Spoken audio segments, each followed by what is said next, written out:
ओम शांति। मुरली की तारीख है 19/2/2026। बाबा मुरली का सार बता रहे हैं। मीठे बच्चे, अभी भारत खास और आम सारी दुनिया पर बृहस्पति की दशा बैठनी है। बाबा तुम बच्चों के द्वारा भारत को सुख धाम बना रहे हैं। प्रश्न है, 16 कला संपूर्ण बनने के लिए तुम बच्चे कौन सा पुरुषार्थ करते हो? उत्तर है, योग बल जमा करने का। योग बल से तुम 16 कला संपूर्ण बन रहे हो। इसके लिए बाप कहते हैं, दे दान तो छूटे ग्रहण। काम विकार जो गिराने वाला है, इसका दान दो तो तुम 16 कला संपूर्ण बन जाएंगे।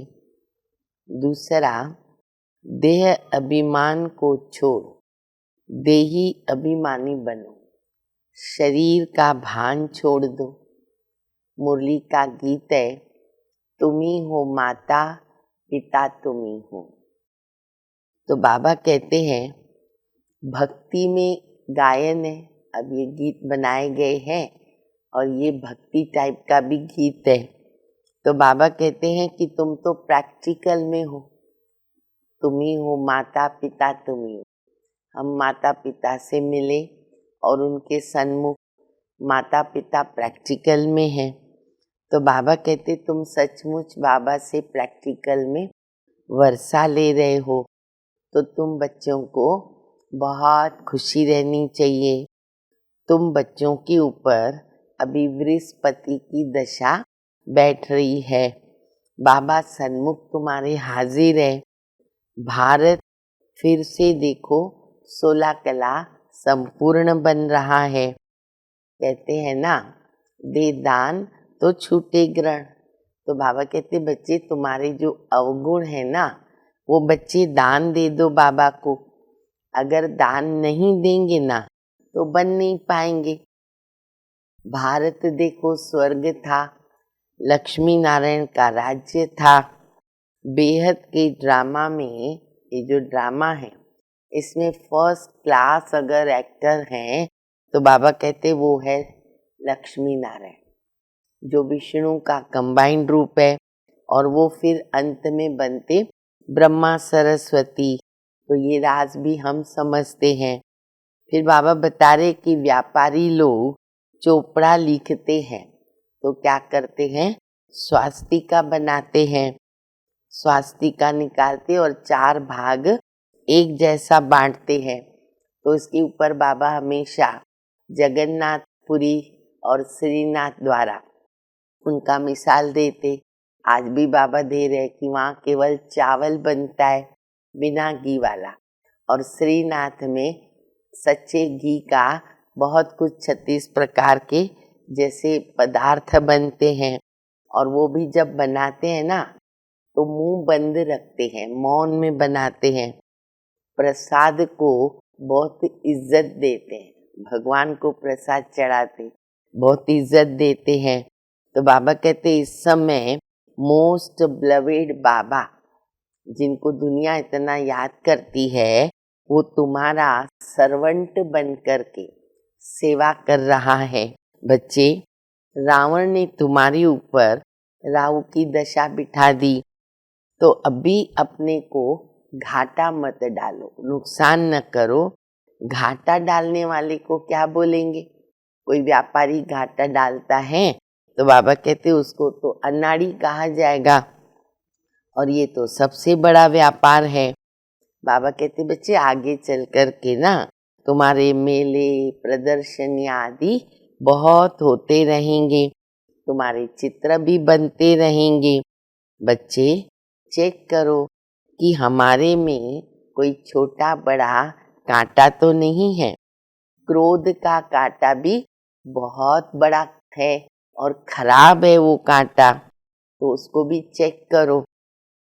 फिर बाबा कहते बच्चे तुम न काल पर जीत पाते हो, तुम्हारी सतयुग में अकाले मृत्यु नहीं होती है, तो पुरुषार्थ करके ऊंच पद पाना है। जांच करो कि मैं स्वर्ग के लायक बनी हूँ या बना हूँ। फिर बाबा बता रहे कि भक्ति मार्ग में बाबा को गीत याद आया। कौन सा गीत? कहते चारों तरफ लगाए फेरे फिर भी हरदम दूर रहे। ये भी गीत बहुत अच्छा है, प्रैक्टिकल। तो बाबा कहते हैं देखो अभी कितनी यात्राएं करते और बाबा तुमको देखो कितनी अच्छी यात्रा सिखलाते हैं। सिर्फ कहते बच्चे मुझे याद करो, तुम्हारे भी कर्म विनाश हो जाएंगे। और ये सब आधार है ना मुरली पर है, क्योंकि मुरली में ही बाबा की सारी श्रीमत है। इसीलिए हमें मुरली को बहुत महत्व देना है, पढ़ना है, सुनना है, उसका अध्ययन करना है और प्रैक्टिकल जीवन में धारणा करनी है। फिर बाबा कहते हैं कि कई बच्चों के पास बहुत पैसा है तो पूछते हैं बाबा मकान आदि बनाएं, तो बाबा कहते अगर पैसा है तो भले बनाओ, बाबा कोई मना नहीं करता है, भले ना आराम से रहो। हाँ, खाने के लिए भी रखो और दान पुण्य भी लोग करते हैं ना, जैसे व्यापारी लोग होते हैं धर्माऊ निकालते, रोज धर्माऊ निकालते हैं। खैर वो तो अल्पकाल का फल मिलता है, और यहाँ तुम देखो डायरेक्ट बाबा को मदद करते हो तो इस कार्य में भी लगा सकते।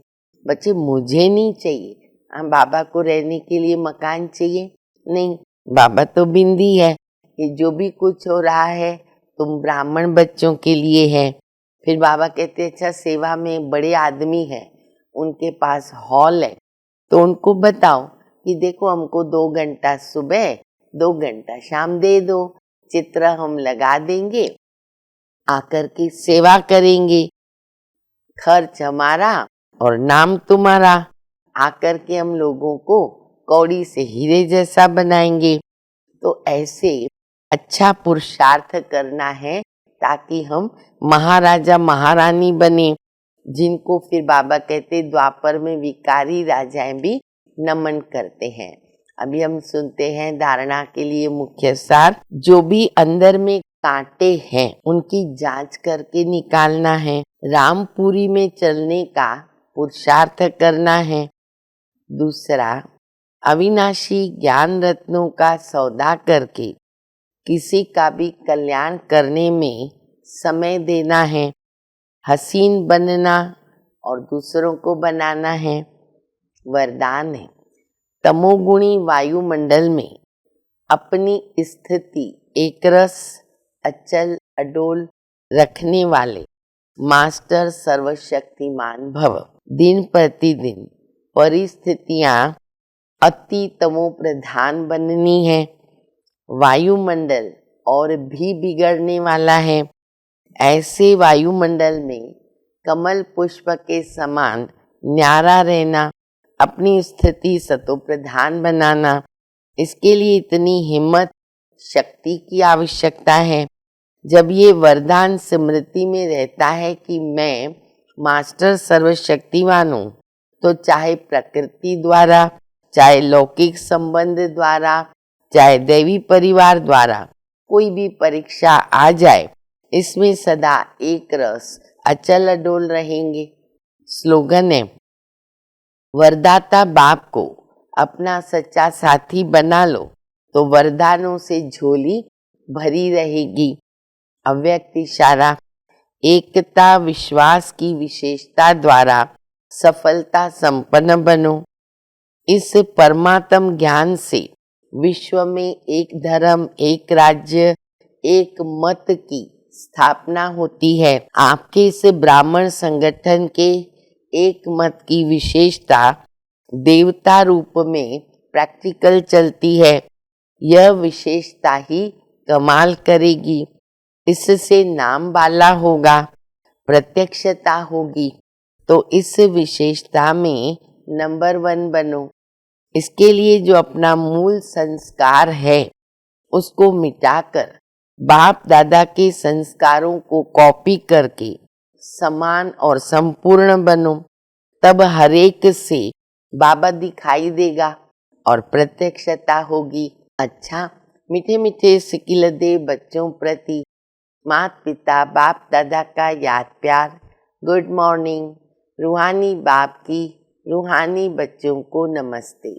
हम सभी रूहानी बच्चों की रूहानी माता पिता बाप दादा को याद प्यार। गुड मॉर्निंग, नमस्ते नमस्ते, शुक्रिया बाबा शुक्रिया। ओम शांति।